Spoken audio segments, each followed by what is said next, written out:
All right, welcome on into the CFL betting blueprint. The time is here. The CFL is back. Andrew McInnis, Bobby Dubeau, Terry Edelmann.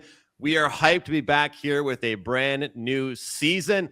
It's that time of year, Bobby. Last year, another successful year for us, and looking forward to doing it again, man. How are you? Great, actually. Looking forward to having some talk that isn't about DAZN or how to pronounce it or where to find it. Nice to have the focus back on making money, which is what the CFL has a very hard time doing, apparently. Yes. Some changes coming next year, and then a couple changes coming for this season, which I'm sure we'll get to. And Terry, as always, a lot of changes for the rosters because that's what the CFL does best. They change the teams and everyone moving around, some smaller contracts. So they're always moving around every year. But Terry, we've been talking CFL together for years. Happy to have you joining us here on the Betting Blueprint. Yeah, I'm super excited. CFL, love the CFL. And for those that don't know, I'm more of a player prop guy. So I think you're going to get a little bit of everything here, player props, sides, totals. We all have our own thing that we really like. So yeah, I'm excited to get down to business here, talk some CFL. And of course, you can catch us every single Tuesday across multiple platforms, multiple channels. Here you can catch Terry on Picks and Parlays, myself, Wagertalk. And of course, you can follow Bobby at Mr. Surrey Jack. He's always tweeting out his opinions, his thoughts, his picks, and all that good stuff. So as we approach this season, look, guys, it's a 9-team league. The league is desperately searching for that number 10, Bobby. But your thoughts going into the year? Last year, Saskatchewan, of course, the champions. We did see a couple teams take the steps in the right direction, but are you expecting much movement? Many teams that were in the bottom moving up, or teams that were at the top moving down? I definitely think so with a couple teams, which we'll probably talk about later on because they're playing each other as the last game of the week here. But again, it's the same sort of problem with the CFL. I thought it wouldn't be as bad last year, but it turned out to be. But most of these teams are one hit away from the season being completely ruined. So we're one hit away from seeing Dustin Crum again, one hit away from seeing Taylor Powell again. Thankfully, some other teams have some new names, or at least quarterbacks that have been around and deserve a shot. But again, yeah, it's the quarterback depth is always an issue. And then there's always problems with head coaches. Like most of the league is coached by idiots. Which we suffer through almost every game of the season. Terry, we're always joking around about a team that will, march the entire field and then kick a field goal on the 3-yard line. It just doesn't make much sense, some of these coaches, but some teams did change their coach. So we'll see if that helps them. Anything you want to mention before we dive into the games for week 1? Yeah, I think there's going to be some bottom feeders that are going to improve this year. And I think the standings, which were pretty close last year, I think it's going to be close once again. I think the top 2 in each league, I think we're going to have some very close races right to the finish line. Well, guys, look, I'm always hoping for a little bit of a change, right? I'm always hoping for some of these teams near the bottom to work their way up. I think the one thing I'm really curious about, the Winnipeg Blue Bombers. You talk about Zach Collaros. I look around, and to all of us that talk CFL betting, CFL media, can this team, can Zach Collaros, can, Brady Oliveira, can they will their team? It kind of feels like it's like, I don't want to throw out The Last Dance, but it feels like Winnipeg's been so good for so long. People have been trying to figure out when this team's going to fall off. We'll see what they end up doing this year, and we'll jump into some win total stuff at the end of the show. So I'm very curious what they can do. And in the East, I'm curious what the Redblacks will be up to this season, guys, because they made some changes, and it was time to make some changes. So curious to see what that roster ends up doing. But without further ado, let's dive into week 1 of the CFL, and 3 games. Of course, in CFL fashion, there's usually only 4 games in the week. In week 1, they throw us with just 1 game. But week 1, we've got Montreal in the Hammer visiting the Hamilton Ticats. We're seeing 1.5 being the number for the road team. 50.5, 51. Shop around for the best prices there and numbers for the totals. Bobby, what sticks out to you the most in this game? Well, for me, the first question is Davis Alexander, or if you're the CFL, it's Alexander Davis sometimes. Is he healthy? He got injured in the first preseason game. He's actually been injured for almost like 2 years. Montreal's a tough market to get any information out of. Usually I'm just watching the media availability. Half of it's in French. Gianni Machocha doesn't speak much English. But you wait to hear from Jason Moss, who gives you nothing usually, and then Davis Alexander. He says he's feeling great. I'm a little hesitant on that, but even if he isn't feeling great, he was injured all last year, and he was still a top 3 quarterback in this league. So they've lost Mac, but like they have such a deep wide receiver pool that I don't think it really matters. It's either Cole Speaker or Alex Hollins, who's going to be your number 3 or number 4, which most teams would be very happy with. So Montreal, I have them still really highly rated going into this year. And then Hamilton's just got a lot of potential. They lost Tim White, but in Hamilton, that's not a big deal. The only highlights I remember of his in Hamilton are lowlights. They've got an improved D with Wynton McManus, who might not start week 1, but still a great improvement over what they had. And the worst secondary in the CFL has a few different players, so that's automatically going to improve as well. Bo Levi, media loves him. I don't think he's the top 3 quarterback or most outstanding quarterback that a lot of people seem to think he is. But he's still one of the. He's not going to be benched anytime soon, like he was for Taylor Powell or Matthew Schultz, because they're both not in the team anymore. I've got this game in my mind as a pick, so I'm waiting for this to pop up on a 2, on a few other sites. It's probably going to be something I'm going to be on later today or early tomorrow. But yeah, I have this kind of around a pick, just giving a little home field to Hamilton, one of the better home fields in the CFL, but giving Montreal their respect because they are the best team in the East. Terry, when I think about overs, I think about Hamilton. And you know, Bobby talking about the talent across both teams, and love the Tim White shout out there. But this team, I wish I just took every over with them, because any game they were involved in, they were putting points on the board, but also giving them up as well. We'll see if they can make some changes and correct some wrongs defensively. Tough to start things off against a Montreal team. But how do you feel this works? That Bobby's saying he might wait for a better number and then jump in. Side, total, props, anything stick out for you?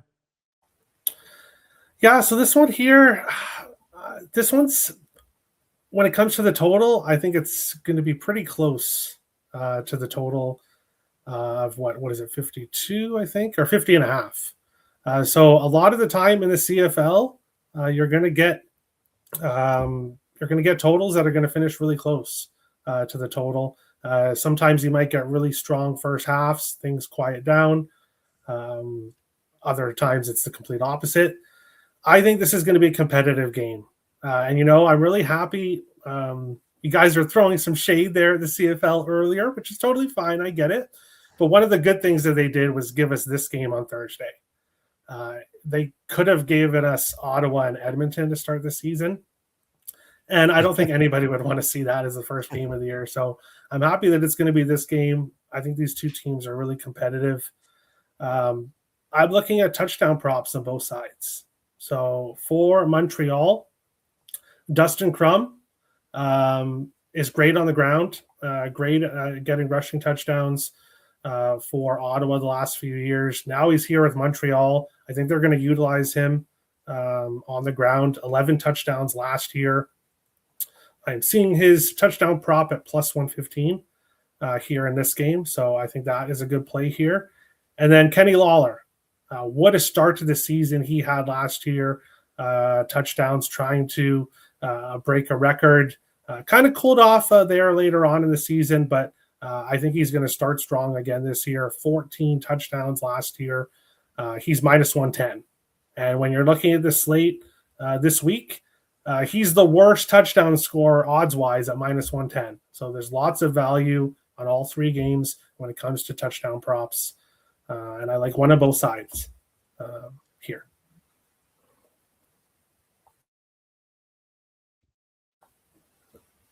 I feel like when it comes to Hamilton, when they start to struggle the most is when it comes to injuries, like protecting their quarterback. Like, last year on the show, it almost felt, I don't even know what the word, it felt like it was, I don't know. I felt bad, Bobby, that we were like predicting injuries with how bad some O-lines were, like Ottawa. We just said, whatever happens to any quarterback there, they're going to have to go out by week 3 or 4 because of the O-lines. And, so guys, Terry, you mentioned it with the offenses here. I think that this Hamilton offense, whether I'm looking at a team total or whether it's just to have a good start, I'm thinking about trying to play them in some way, shape, or form as well. But one thing we all know about Hamilton, guys, is that they can't hold on to a lead. Like this team at home, they know how to come out in the first half and play pretty well for their fans. But some things can just go wrong for them in the full game. The more time you give this team to mess up, the worse it can be for them a little bit. So when we're talking about a Kenny Lawler getting re-signed, Curly Gittens Jr., what he can do, but also I think this offensive line has made some improvements. So if they can protect Bo Levi, it can help them out a little bit, and that's what they've tried to do, and hopefully they can get some pressure and make some defensive plays. So I feel like Montreal is going to be a real popular team. They're going to be priced high all year long, at least out the gate. So I'm going to try and be looking at Hamilton in some way, shape, or form to start this week off. I get Bobby saying might be looking for a better number, but I also might be looking at just playing the first half, and that way I don't have to trust this team for a full game, because I don't know if I can do that. But and guys, Terry's going to have some props for us all year long on the show, whether it be passing or rushing or just touchdown scores. So hopefully we can be celebrating those throughout the season as well. I do want to mention one more. I can't believe I forgot him. Trey Ford is now when my opinion of Trey Ford, I think he's going to be perfect here in this spot as a running back. Now, of course, he's the backup quarterback, but my thoughts on Trey Ford is, if you watch him, he is great at rushing. He's great at moving past guys, going on these long runs, but his passing needs a lot of work. So I think it's going to be a good spot for him being the backup quarterback. I think he's going to get his opportunities. He's plus 130 to get a touchdown here, rushing touchdown. I think that's a good play. Other than Kenny Lawler, I think Trey Ford, I think he's going to rack up the rushing touchdowns this year. I really do. Trey Ford. Here we are 12 minutes into the show. Shout out to Trey Ford. And I love how you ended up labeling him as a quarterback, but we all know he's pretty much going to be treated as a running back when it comes to Hamilton. And I forgot to mention, because we were going to talk about this later on, but Montreal losing key defensive players, right? So I'm talking about Hamilton shoring up their offensive line, and Bob was talking about some changes for both rosters, but losing Sankey's huge for them. And overall, they lost a couple other guys, and a retirement. I think that, we're going to see some changes. And let's not forget, guys, like, am I far off to say that Montreal, they had an offense, but they also won a lot of games because of their defense? Like, Bobby, do you remember when there was like a couple games in a row where like half their points were pick sixes or fumble recoveries? It didn't even feel like the offense. So I'm not saying anything bad about Davis Alexander, but the defense helped them get good position. Yeah, definitely. Like, they've had losing Marc-Antoine Dequoy is a big deal, but still, like, this is Montreal's division, right? So Davis Alexander's only going to get better. The wide receivers are all some of the best in the league, but probably the best wide receiver pool in the league right now. And the defense, hey, they still have Isaac Adeyemi Berglund, who apparently, according to like 6 or 7 CFL journalists, was more outstanding than Nathan Rourke. Well, we won't discuss that because you can't really, I don't know.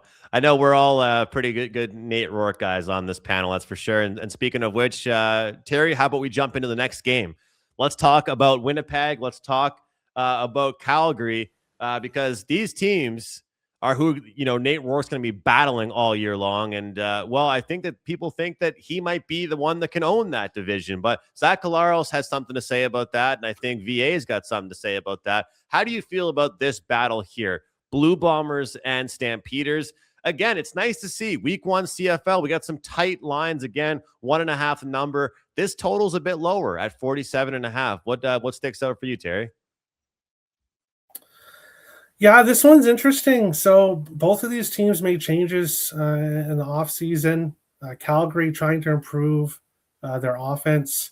both of these teams trying to improve their offense, but both teams have questions when it comes to the defense. So I'm thinking that this is the lowest total on the board in the 3 games this week. And I think this could be a good over spot.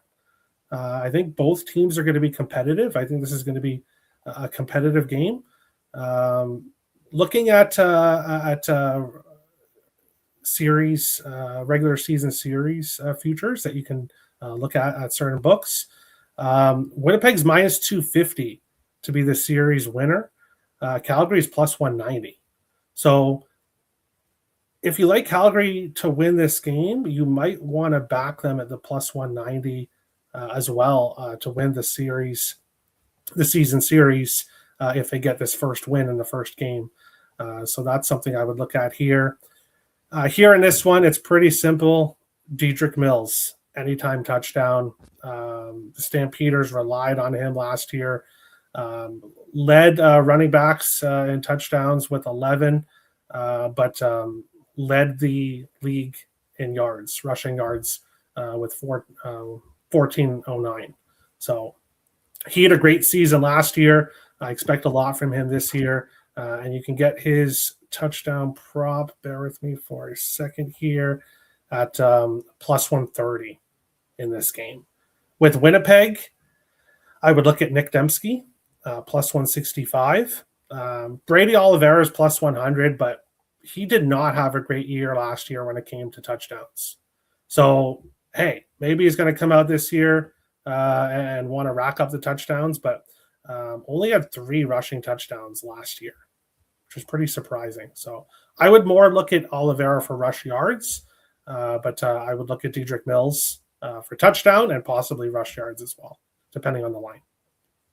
Terry, look forward to talking props with you all year long. And towards the end of last year, I started actually giving out some player props and mentioning them on the show as they became more and more available for everybody to grab out there. Bobby, you're a pretty good judge of these lines and where they're going to move here. I keep talking about how Winnipeg's been kind of the upper echelon team of the league for so long here. What does this tell you about both these teams? Well, okay, we were big supporters of Winnipeg when everybody else was saying they're going to crash out the last few years. Last year, we had to jump off just because there's so much going on, searching for answers at wide receiver all season. And they've actually helped themselves. They've signed Tim White, who actually would be a difference maker on the Bombers just because the wide receiver core there was so thin last year. Obviously, a healthy Dembski is gonna be good for them. Jason Hogan back to running back coach. His time at OC did not go well at all. So we have an improvement there. The O-line, they picked up Jarrell Broxton from the Lions, one of the best O-linemen in the league. I can't convince myself any reason to not have the Bombers as the best team in the league again.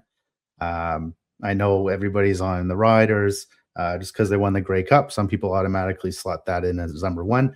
Those people don't bet on CFL. Montreal still a good team, but I have Winnipeg ahead of them. They've improved in all kinds of areas here. I was talking with our friend Darsh about this today, and he said, hey, Bombers, they're one hit away from Tyler Elgersma entering the game. But you can say that about almost every team in the league. The Argos and the Redblacks are the only ones who have a chance if their starting quarterback gets injured. So that's just part of the league. I like the Bombers. We also like Calgary last year. We liked them early. We did very well with them. They're still a decent team, middle of the pack, not as bad as everybody thought they would be. But they did get picked apart a bit in the offseason. They've signed Hutchings, which should help on the D-line. Orimolade is also there, but he's limited in practice. Might have even been a DNP. I'm not sure. Both of those guys are questionable to start this week. So this could be the week to take advantage of the Stamps. I think I don't think the wrong team's favor, but I think it should be a little more here. But still like not enough for me to jump on it. 1.5 favorite on the road in Calgary to open the year is a lot of respect to the Bombers. So I kind of agree with this line. I think a lot of people are going to be taking the Stamps here, taking the points at home, which is a famous Glenn Suter line about something completely different.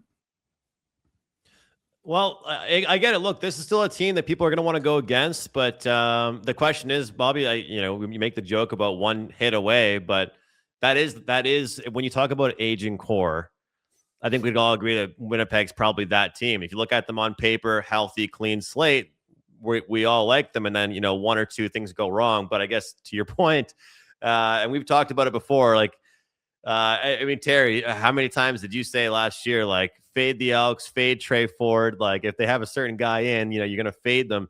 For me, here's a way we can both win, Terry, because I'm kind of looking at the first half under. When I look at, a healthy, upgraded offensive line for Winnipeg, I understand Brady Oliveira didn't play, his best after an unbelievable season 2 years ago. I feel like they're going to try and run the ball. And it seemed to me that last year, the game plan that they were using in Winnipeg, it was the same one they've always used, but it wasn't working, whether it was guys that they lost due to trades or offseason acquisitions or losing, or just kind of the setup really for when you look at this Winnipeg team. I feel like they can't run the same style. It can't be just tossing 50, 60-yard plays every single time.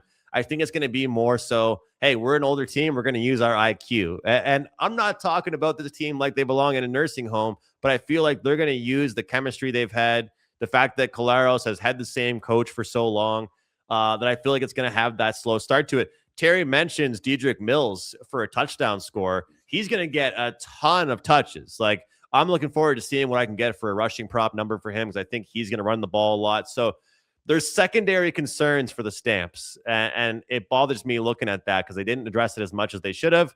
But I think under 23.5, 23, I think first half, I think this one could start slow. So we'll very much see what happens, and we'll see if they can limit the big plays.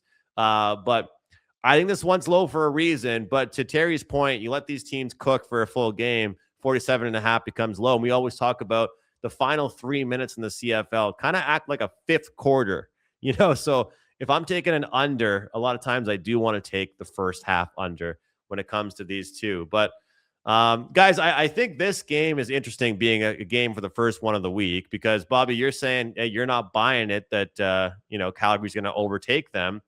But you already know too, though, if Calgary does win, put up a good performance, the smack talk on Winnipeg, like coming into this year, Terry, I'll bring you into this because I've already talked with Bobby on the phone about this. I kind of want Winnipeg to have a bad start so I can catch them as a dog, like catch them, later on in the season. I'm not a believer. I haven't been a believer in Winnipeg, so I was maybe against you guys last year when it came to the Blue Bombers. I look at it as they're in a really tough division. This is the West Division is really tough. I think the top four, including both of these teams, obviously, are top teams. I think one team is going to be at the bottom. We'll talk about them soon, but I think these two are going to be pretty close when all is said and done. But I have the other two teams, Saskatchewan and BC, ahead of them in my power ranking. So not big believers in either of these two teams, but hey, maybe they'll prove me wrong. Well, I'm hoping to get some value. That's all I'm going to say, because Bobby, if Winnipeg loses, the more they lose, the more I think we can have value on them as a dog. Do you think it even gets to that point, or you think they're too good that it won't get to that point? I'm just thinking, like, what would this be if this was in Winnipeg? Yeah. Let me try. Like, they'd be like 4-point favorites in Winnipeg at least. So it seems like the market still believes in them, at least the line makers. We'll see. We'll see. This seems to be like one that people would jump on. You'll probably only move. Probably only get a little larger. So if it gets to 2.5, 3, then I'd love to jump on that. I don't see it going the other way because I think Calgary still has a lot of respect. One thing we always think about when we think about the CFL, and it sucks. I mean, other sports and other, especially football leagues, it's the same way, but the injuries and the lack of depth, right? We kind of joked about it at the start of the show that the product as it is can be good, but once you go into the backups, then it kind of stumbles.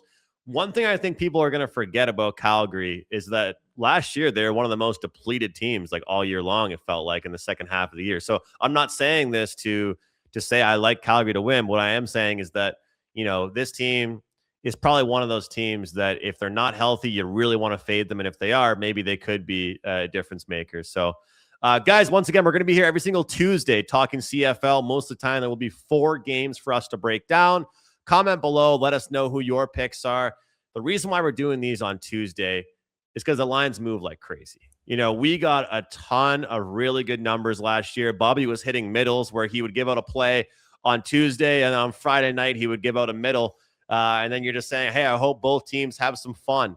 And we're giving out picks early on. I'm sure Terry's going to have more props and stuff as they go out for his clients as well. And we got a promo code for anybody interested, CFL 50. That works at Wagertalk, works at Picks and Parlays as well. Of course, CFL 50 will take $50 off a package for the full entire season. So we're going to give out free plays. We're going to give out some thoughts. And I will give out this warning that sometimes there are things that change throughout the week. So it's a good thing sometimes we do the show so early. But if an injury happens or something comes up, we might have our minds changed throughout the week. Let's jump into the last game of the week here, guys. Everyone's favorite team to discuss, Bobby, the Edmonton Elks are taking on the Ottawa Redblacks. And to Terry's point, thankfully, this isn't the first game of the week here. Bobby, what do you think? Redblacks, 3.5-point faves over the Elks.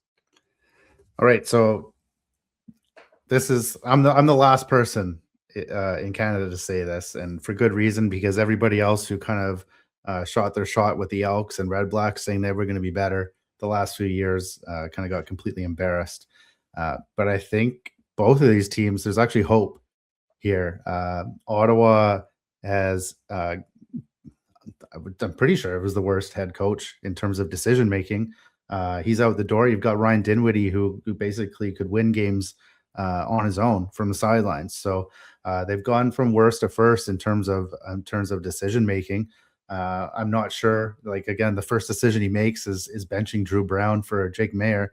But I guess you'll trust him. Like, I think we already know what kind of quarterback Jake Mayer is.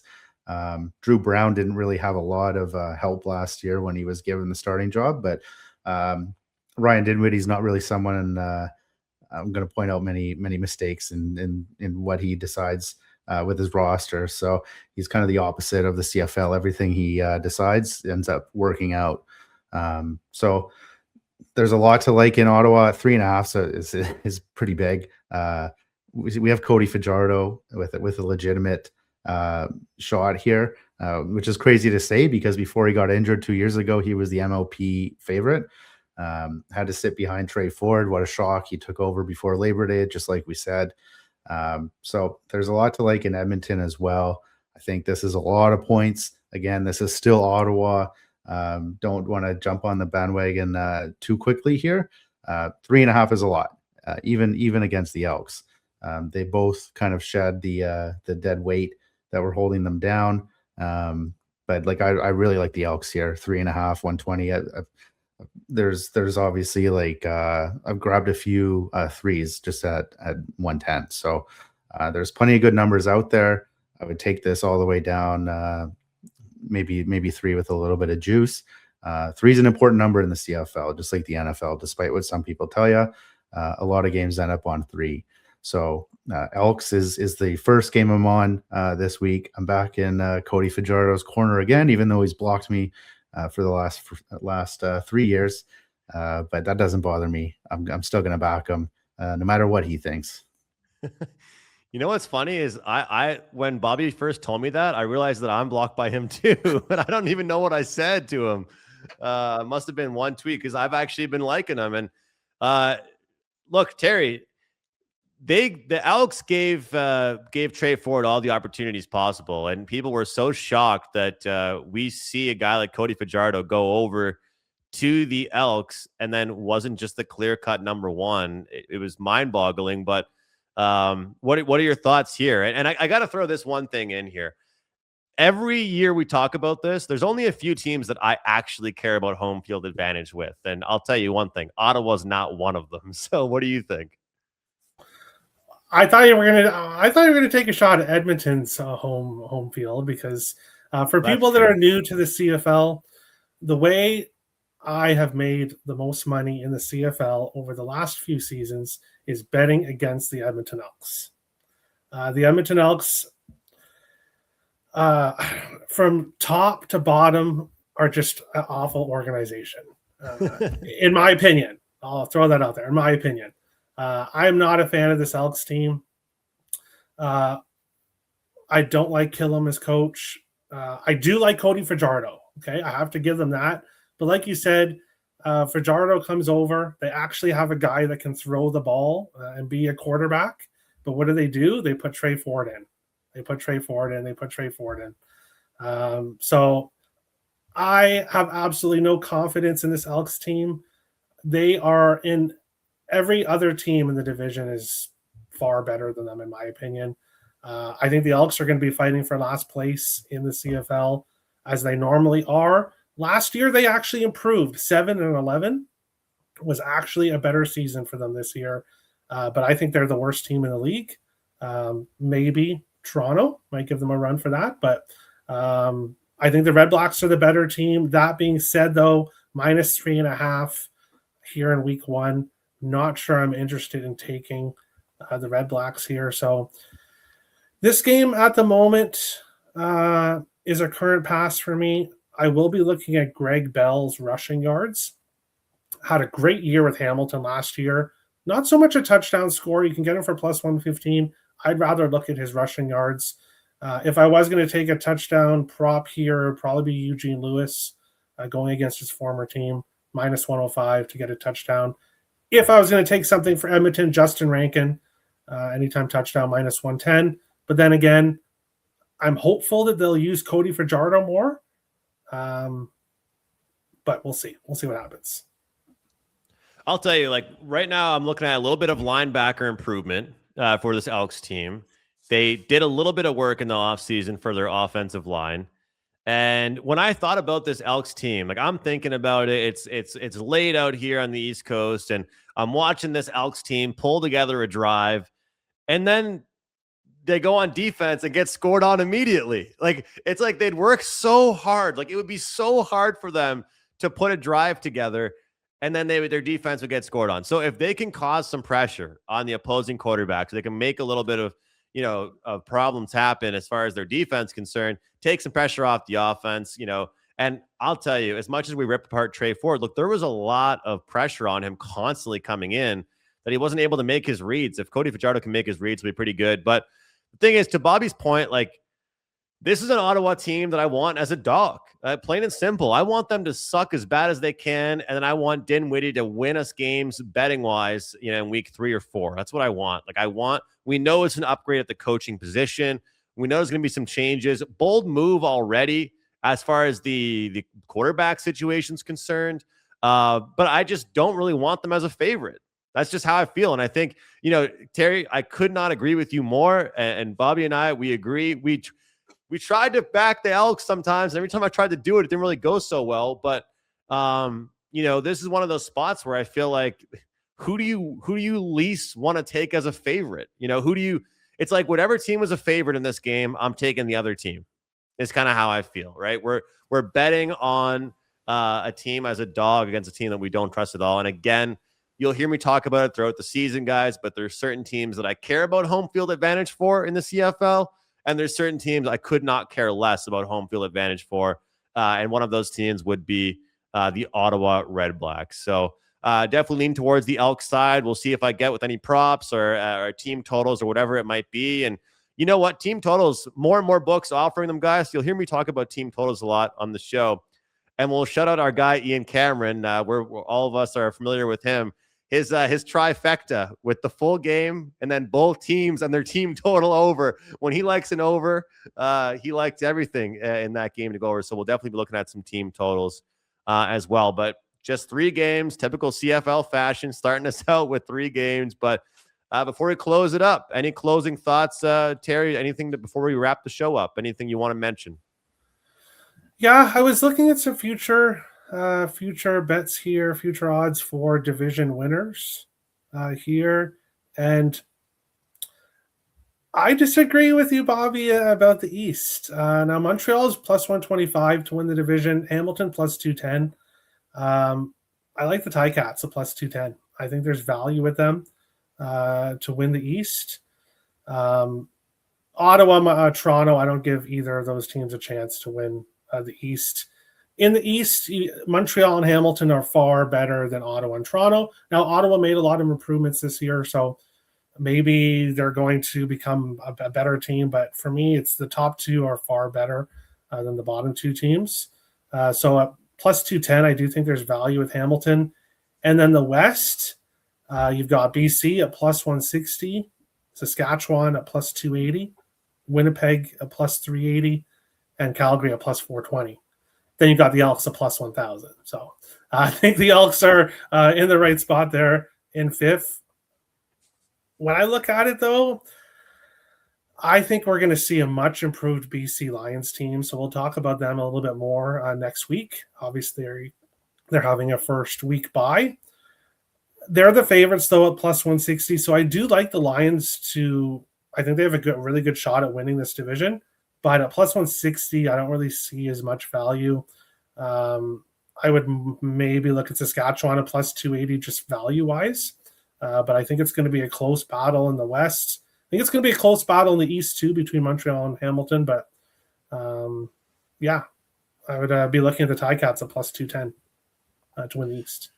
Well, speaking of the Ticats, I'll throw this out there right now. We talked about this guy way back when we were talking awards in 2018, except for he was with the Stampeders. Let's talk about staying healthy. Let's talk about the MOP. Usually we wait until the season gets going. 14-1, Bo Levi Mitchell. This offense is what it is, Bobby. It's just the defense that holds him back, and maybe it's the offensive line that holds him back. So 14-1. Bo Levi Mitchell, MOP, most outstanding player. And I think that, look, I mentioned it's kind of that last dance feel for Winnipeg, but let's be honest, this isn't the youngest core at all in Hamilton either. So feel like this is a guy that's going to have to stay healthy this year, and hopefully his team can help him stay healthy as well. As far as win totals are concerned when it comes to this league, I'm going to look at the Ottawa Redblacks, and I'm going to go under 8.5. I think that when you look at this team, look, new coach, making some changes and such. Last year, there were a lot of times they probably could have won, but their coach screwed them. Poor mistakes, bad decisions, guys not showing up in big plays. But what I look at is everybody else around them getting better. And even when they go out west, they're not going to do well either, because a lot of teams out west are capable of putting up numbers on them. And we just talked about it on the show for week 1. Edmonton versus Ottawa. Ottawa's favorited. So, Bobby, I'll segue to you with this. How many times are we going to see this Ottawa team favorited this season? And if they don't get the outright win, that sure as hell hurts their 8.5 win total. So I'm going to go under 8.5 for the Ottawa Redblacks. Anything you want to mention before we wrap the show up? Yeah, like you will see them. Like Toronto's in a lot of trouble right now. So if the Argos are coming to town, the Argos actually usually play very well. Like Montreal, every team plays very well against Ottawa in the past. So I think you kind of have to go in with a clean slate with Ottawa. In terms of this home field you mentioned, yeah, like Edmonton, Ottawa, like I don't blame these fields from not having home field advantage anymore. It's been very bad. Like I've been at these games in Edmonton and Ottawa where you just have to you feel bad for the people that have paid money for this. Wanted to touch on Brady Oliveira, touchdowns for the season. I don't know if you saw this breaking news a couple hours ago. Chris Streveler retirement party next week in Winnipeg. So he stole a lot of touchdowns. A lot of these quarterbacks steal a lot of touchdowns from the running backs. So I don't know if Tyler Algersma is going to be a Chris Streveler. Chris Streveler was good at one thing, and it was diving over the offensive line for touchdowns. So Oliveira touchdowns might be more frequent than you've seen in the last few years. And in terms of futures, maybe a little bit. Like I'm a little interested in Winnipeg, but not too much. And none of these totals, just like Terry said, they're not too interesting to me right now. I don't really want to tie my money with most of these coaches who are boneheads and making bad decisions. And you're just hoping that the quarterback doesn't get hit or the quarterback is taken out of the game when the game's over, unlike Bo Levi Mitchell a few years ago. I do like your Bo Levi Mitchell MOP pick just because of who votes. And Bo Levi Mitchell will put up yards and touchdowns, and that's all that the most of these people vote on. He almost beat Brady Oliveira 2 years ago for MOP, and it was alarmingly close last year as well for Nathan Rourke. So there's people that don't watch the games, but they get a vote. They just look for yards, touchdowns. That's the Bo Levi Mitchell voters. So 14-1, I might put that one in my pocket as well. That's our producer Tom messages me and says New York Jets legend Chris Streveler. So happy retirement to Chris Streveler. So great stuff. And yeah, that's the thing, is like tying up your money for that long with them. And also, like, we know who the big guys are, and we know who the top guys are, but you also don't really want to put a future in for how many months at a plus 350 or something like that, and so 14-1. And this is the thing, like, Terry, you and I talked about how many overs we saw every time Hamilton and Toronto played. There was like 70 combined points. Like, this Hamilton team can put up 33 points and lose a ball game. I guess it's not Bo Levi's fault that he's still putting up points if they're getting scored on. Yeah, you can't blame him for that. So we'll see. And I think he's going to be passing even more this year with Greg Bell gone. I think that he might even be passing more. So I like it. I like that play. Awesome stuff, guys. Well, this has been the CFL betting blueprint. And of course, you can find us here on Wagertalk, Picks and Parlays. Check us out. Check Terry out. Check myself out at Wagertalk, Terry at Picks and Parlays. Make sure you're following Bobby at Mr. Surrey Jack on X as he tweets out all of his picks and his opinions. And I'm sure it won't take long into the first game of the year before he's taking jabs at a coach or a player. And I can promise you that one. So leave a like on the way out, guys, and make sure if you're signing up with a full season package, use that promo code CFL50, take $50 off of my full season or Terry's full season. And we're number one at Wagertalk last year. Did great with the best bets, great with the 5% plays, and hopefully we can do it again. So welcome back, CFL. We'll see you guys next week, same time, same place on the CFL Betting Blueprint.